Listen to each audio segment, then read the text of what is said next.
Hey y'all, let me turn my Maxwell down.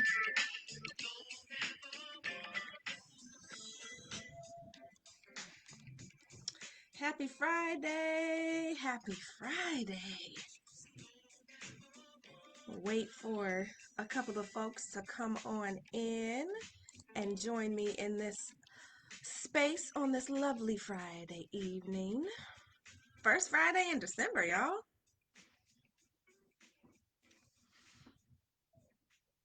First Friday in December. I like all kind of music, y'all, so don't judge me. This is Edwin McCain. I'll be. But I'm gonna turn it off and wait for folks to come in.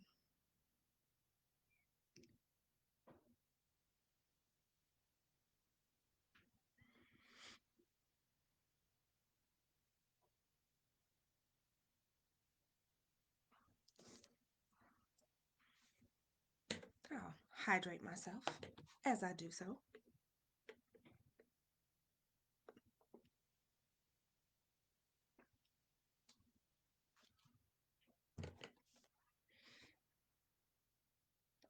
I know people probably out Christmas shopping or birthday shopping.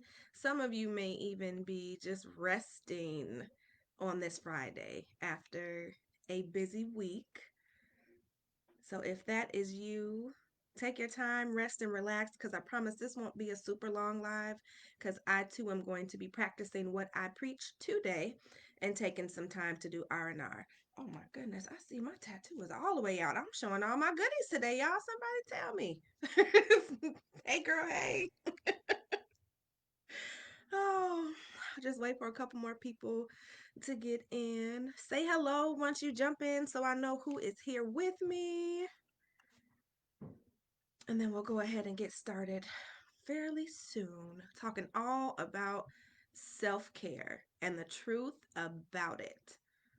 Because it's a lot of untruths or false truths, I should say, that I think I even am still learning about and tackling. So,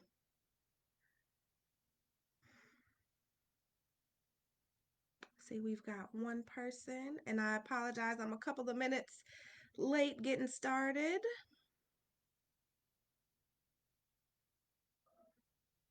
So, okay. Well, I've been on for almost 3 minutes now, so I'll just dive right in. First and foremost, happy Friday. Thank you for joining. And if you're watching this during the replay, make sure that you hit hashtag replay and put it in the comments. I am your host and capacity coach, Nicole Roan, and I am here to talk to you tonight about self care and some of the truths about self care and really to highlight that this month long, all December, I'm going to be doing podcasts on self care. It's really a self care series all December long to help women like myself, you, our friends, our sisters, all of us to really get in the mindset now before January 1st to talk about self care and start implementing some things. And so I wanted to get on here quickly just to highlight a couple of things and let you all know, excuse me, again, some of the truths that I've discovered about self care. And now I did talk about this in the podcast this week, but I feel like it's so important that it needs to be repeated a little bit more. So if you did not check that out, then you can listen to it, but I'll go a little deeper here too. And I see Nisi. Hey, love, how are you? Thank you so much for joining in. Yay. Me and Nisi go way, way, way back. We were in high school together at Madison West in Madison, Wisconsin. So yes, I'm so glad that you could join. And hello, Mr. Roan. Thank you for always joining and supporting. I so appreciate you very, very much. And so, anybody else that's in here, make sure you just say hello in the comments so I can say hi back to you. And I don't want to keep you too long, so I'm going to go ahead and jump right in. So, as I mentioned, all December, I am doing a self care series on the podcast, the Flow and Flourish podcast, which you can find on all of the different places that you listen to podcasts. So Spotify, our iHeartRadio, Google Podcasts, Apple Podcasts, all those good places. If you haven't tuned in, please go check it out because I share a lot of good information. And really, what this is, the live included, is an opportunity to provide a safe space for us as women to really talk about the challenges that can come up as we're wearing multiple hats and managing competing priorities. So, whether you are single, married, dating, working in corporate, are an entrepreneur, you have kids, or fur babies, as I like to call them too. This is for everybody. So I want to be able to provide you with tips and resources. And I'm starting with self care in December, especially because it's the holidays, right? And I know me personally, I tend to go above and beyond, right? Spreading myself super, super thin.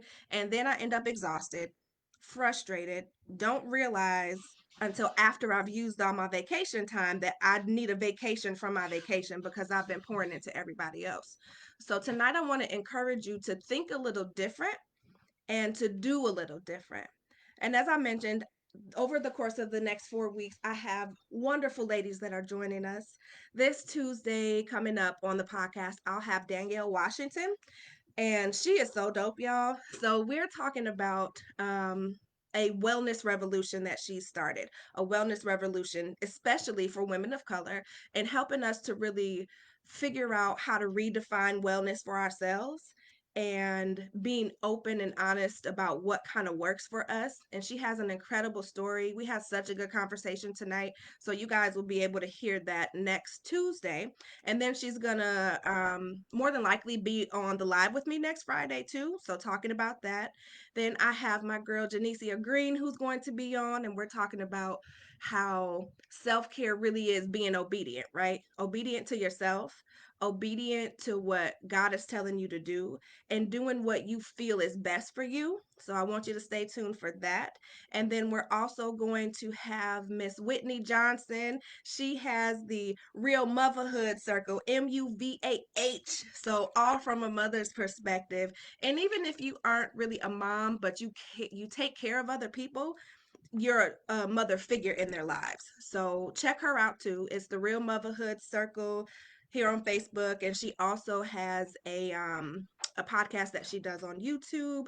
And then I also have Miss Evelyn Lavassu. I'm saying it all French like. I'm probably saying it wrong, but she's a fitness expert. And so she's going to take us into January as all of us are trying to get our stuff together. So, with that though, I want to talk about some of the different truths that I found with self care. The very first one is that if you have had trouble practicing self care or not even really being in tune with what it is, it's hard. It's really, really hard when you're constantly the strong friend, the one that everybody depends on, when you're the one who is taking care of everybody else around you, when you are so used to just going and going and going, you don't typically practice self care. So, even getting into that mindset and asking yourself, what is self care and what do I need? It's hard if you've always put your needs on the back burner. And so, I want to encourage everybody to understand that that's okay, right? It's a process. I also want to talk a little bit about how self care is not just a one time deal. It's not you're just getting a bubble bath or going to get your nails done or that you are, taking a nap. It's really what I like to call an inside job. And so not only is it the outward things that you're doing, but what are you doing mentally, emotionally? What are you eating? How are you practicing self-care in your eating habits? How are you practicing self-care in your boundaries? Do your boundaries match your goals and your values? So really taking it deeper and not just doing all the things that we see on social media or in the news that's causing us to be consumers, right? Um, Another thing I wanted to mention that Danielle and I talked about is that a lot of people, especially if you are not in the habit of self care, think that self care is expensive or that they don't have time to do self care. And that's really what the problem is there, right? If you don't think that you have time for self care, you're not prioritizing yourself. So, again, it's not just the little things that you're doing, it's all of the things that help you to be the best version of yourself. It's being mindful of how much sleep you're getting. It could be a matter of you just journaling and getting out how you feel, even acknowledging how you feel versus just pushing past and, going hard at work or going hard at solving somebody else's problem. Self care is something that helps you to really show up for yourself, especially if you're a giver and you love helping other people. You cannot give from an empty cup. And I know you probably hear people say that all the time, but it's the honest to God truth. Like, what are you putting into you? And how are you showing up for yourself? Because then that carries over into how you're showing up at work, how you're showing up for your friends and family, um, and again, how you're showing up for yourself. I know for me, I have shared quite openly, and I'll continue to share because I don't want anybody else to have to go through what I've gone through.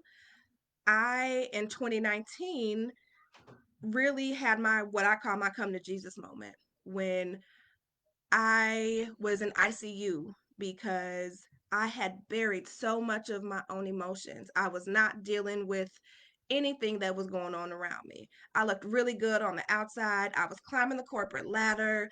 I had the nice house in the suburbs. I looked like I had the perfect family, two little cute kids, and, a husband who cooks. But on the inside, I was miserable. I was dying. I was suicidal. I was depressed. And it was because I wasn't practicing self care.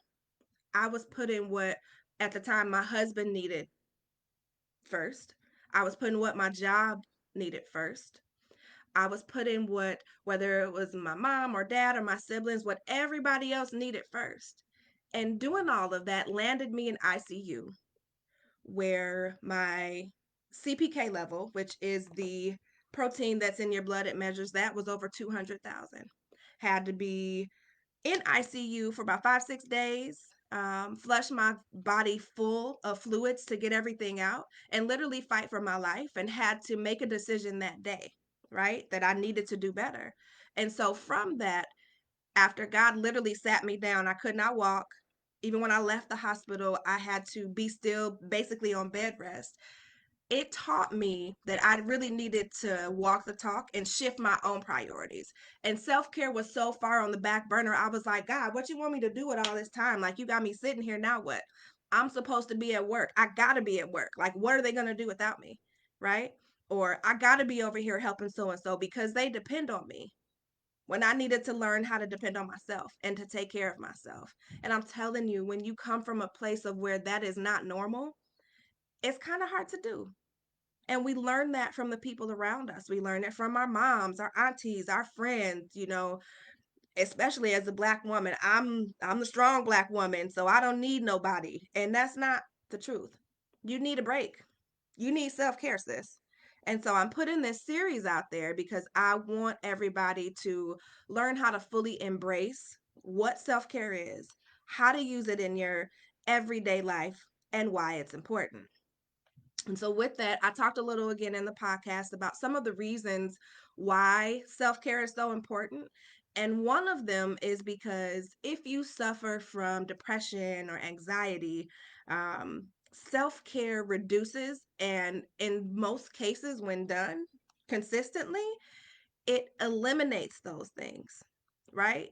I know when you go to the doctor, because I've been there, right? Went to the psychiatrist, I'm sad, I don't know what's going on. They want to keep pushing all kind of pills and stuff on you. And while I'm not saying that there's anything wrong with that, what I am saying is that if you get some self-care in your life, you're not going to need those for the long haul. Okay. Um, the other main point that I wanted to dive into is that I don't want us to wait until January to start practicing self care because many of us, me included, very guilty of this, saying, oh, it's going to be a new year, new me. So when January comes, then I'll start doing XYZ. Why wait until then? So start thinking about what is it that you need, right? And oftentimes, if you are so busy taking care of everybody else, you don't even know what you need. So take some time. I'm encouraging you throughout December to really think about where you are right now.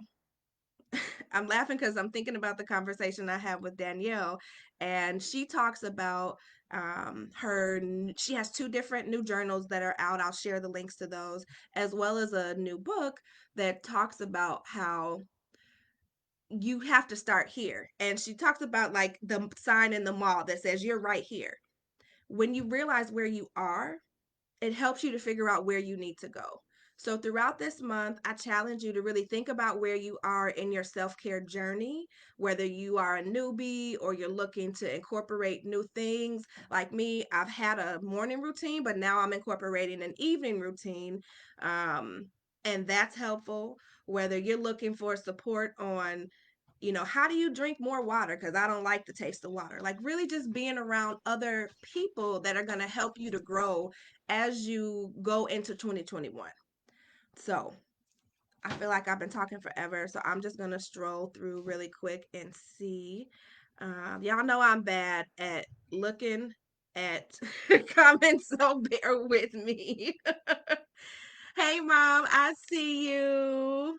Hey, Candace. Y'all, Candace is dope too. She gonna be on the podcast too. We working that out right now. Just want you to know that. Hey, Samantha. Come on, P2P sisters. Chanel. Oh my gosh. I love y'all. Okay. Okay, Chanel, you said facts. That pill is not gonna help you heal. Yep, it just manages the symptoms. Absolutely. Um, okay. So I want to open it up and see if there are any questions, comments, any of that stuff as we talk into self or as we talk about self-care. If you've listened to the podcast, any of the things that I've said there, if there are questions that you have, if you want to talk about any of the struggles or myths that come up for you when you think about self-care or things that get in the way of you, um, let me know. And while I wait, I will tell you guys if you have not checked out my free capacity calculator, I'm not saying it just because I created it, but I really love it. I created it for those of us who do wear about 5011 hats, right? And yeah, I said 5011. Y'all know where that's from. For those of us who wear all of those hats, we tend to keep taking and taking and taking and taking and putting more stuff on our plates. So this capacity calculator really helps you to measure and track your capacity to kind of see where you are, right? Like, it asks some pretty personal questions, but it starts the conversation in your head about capacity, because I believe fully that your capacity is linked to your ability to show up in excellence in every single area of your life, which is why I'm so passionate about it. And I'm a capacity coach because I want to help you be able to make room and increase your capacity for sustainable success. So let's see. See a couple things over here. Oh, thank you, Samantha. Y'all so dope. Um, Okay. So Nisa, you said that you said no to pills and you've been struggling with anxiety. Yeah, and I'll be honest, I did start taking medicine for my anxiety because it got so bad. It literally took over my ability to function not just at work, but even in my personal life, to where my children, my friends, and my family were like afraid to say anything to me because they thought that I was going to break. And this is coming from the one that everybody goes to, right? And so I started taking it. Still taking it to this day, I'm not going to lie, but I'm also incorporating other things. And so I'm not at a high dose like I was before. And I'm in the process of coming off of it completely because I understand the benefits of self care now more than ever, especially being in COVID, right? And being at home where the lines between both work and life are completely blurred and non existent. So, thank you for saying that, Nisi. And Samantha said you're going to listen to the podcast tonight. Okay, sis. Thank you. Okay. So Chanel, you said, can I talk about how self-care is not pretty? Girl, okay. So for me, I definitely had to learn that self-care wasn't pretty. It was, and it continues to be work that I have to do on the inside, right? I have to deal with all of the stuff that I have not dealt with. And that's painful and it's hard because when you are a doer, when you are the queen of being busy and the queen of helping everybody else, you keep yourself so busy that you don't have the time to deal with what's going on. And it's not always this, I'm going to take a bubble bath with a pillow and have a glass of wine. No, there are days when I'm honestly sitting in this office and I'm crying my eyes out because I'm allowing myself to feel some of the pain of whether it's things that I've gone through in my childhood or, a memory comes up of what my marriage used to be like, or I'm getting all over myself because I feel like I'm not a good mom, right? Or I'm not a good enough mom. Or I'm thinking about how, it's no secret I've been off work, taking care of myself, but thinking about the guilt that comes with feeling like I should be at work because they hired me to do X, Y, and Z. I should be strong enough to deal with that.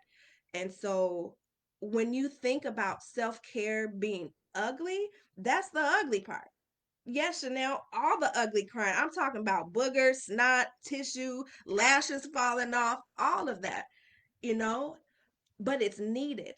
That ugly cry to get all of that stuff out is so needed. And another ugly part is the boundaries, right? Like being in the corporate space and coaching people for the last, I don't know, 12 years or so, so over a decade. I've been telling people and coaching them how to do just this. And the boundary piece is probably the hardest. And my coach Candace knows we've talked through this. I done ugly cried with her. And being afraid to put those boundaries in place because you don't want to hurt anybody's feelings, right? Or really being honest with yourself and realizing, you know what? I don't even like myself. And to hear yourself say that, it's like, really? Like, have I not been liking myself all this time? And it's coming to terms with some of these things that you believe about yourself and then pushing through them. Not just pushing, but working through them to help get to the root of why. For me, a big root was that I didn't feel worthy of love. I didn't feel worthy of support because I've always been the one to take care of everybody else. But that's not true. I'm just as worthy, I'm just as deserving.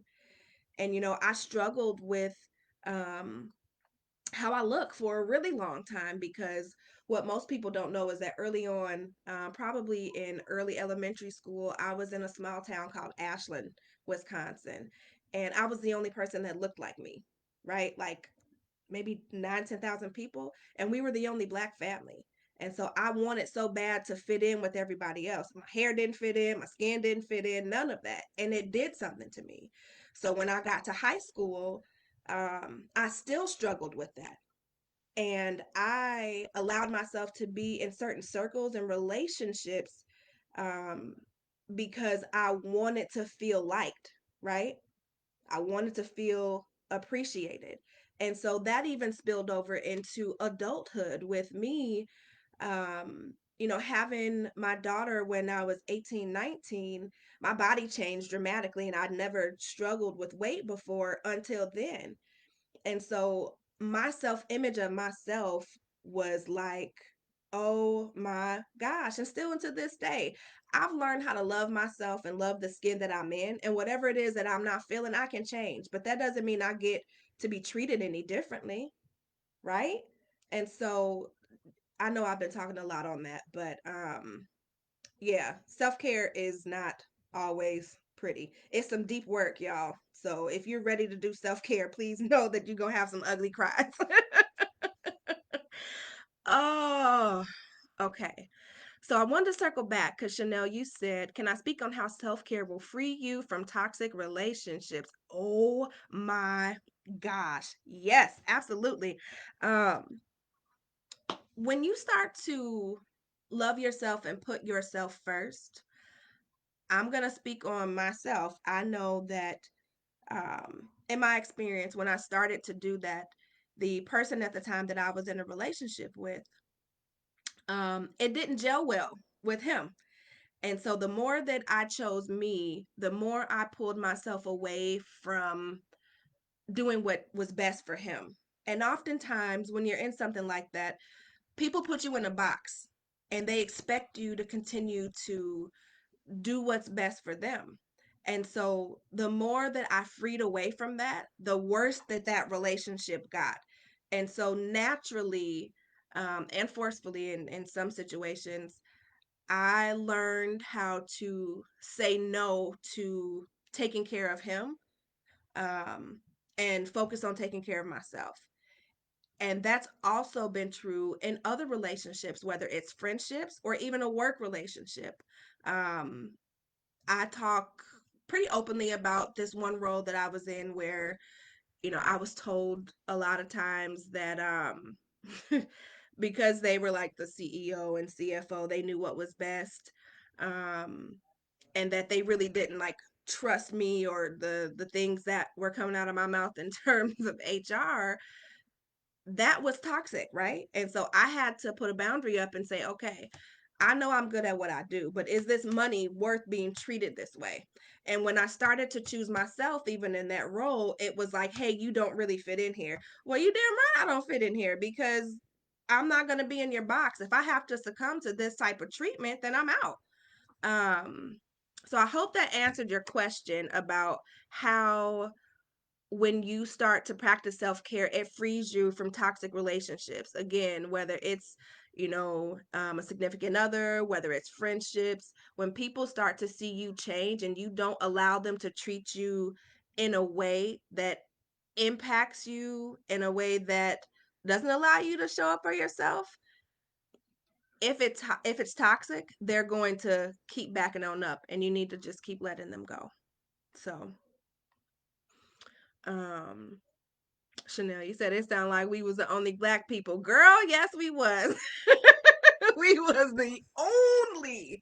But you know what? It taught me a lot. I will tell you. It really prepared me for a lot of what I've experienced in the work environment because oftentimes I've been the only one that looks like me. So I got used to being the token black girl, right? I learned how to communicate very, very well with people that don't look like me. And so, although it shaped me, I'm not one to sit here and downplay how much of an impact it took on my self esteem and my self confidence early on in my life.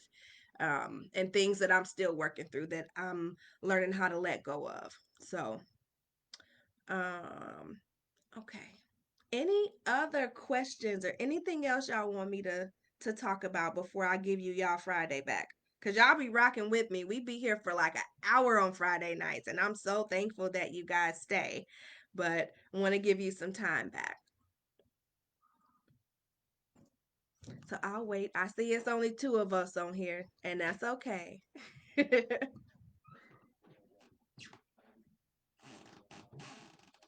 Okay. Well, with that, I want to again thank you for tuning in. I'm going to post the replay. So if you're watching the replay, put hashtag replay in the comments. Make sure that you tag me and let me know which piece of this stood out to you. Don't be shy. I want to know how it's helping you. And I also wanted to say that after December, I'm probably going to go to lives maybe once a month or so because I will be launching my coaching program in the new year. And so, really taking my own advice and having the capacity to be able to show up for my clients. Not to say that you guys aren't important because you are. Like, I do this for all of us, but I'm just going to go live a little less frequently. Also, make sure that if you have not taken the capacity calculator, that you DM me so I can send it to you. And please, please, please share with somebody that you know needs to take it because you got that one friend or that one cousin or that one auntie that's running around at max capacity. And I really want people to be able to look at their results and say, oh my gosh, I am on max capacity. I need to get some help. Okay. And so share this live with everybody too. I'm happy to answer any questions that you have. I appreciate you guys. Happy December. I pray that nobody is doing trigger like spending on the holidays and we're being mindful about our coins. But you know where to find me here on Facebook, Nicole Roan, on Instagram, Nicole_Roan. I'm a message away. I love you guys, and I pray that you have a wonderful weekend. I'll talk to you soon.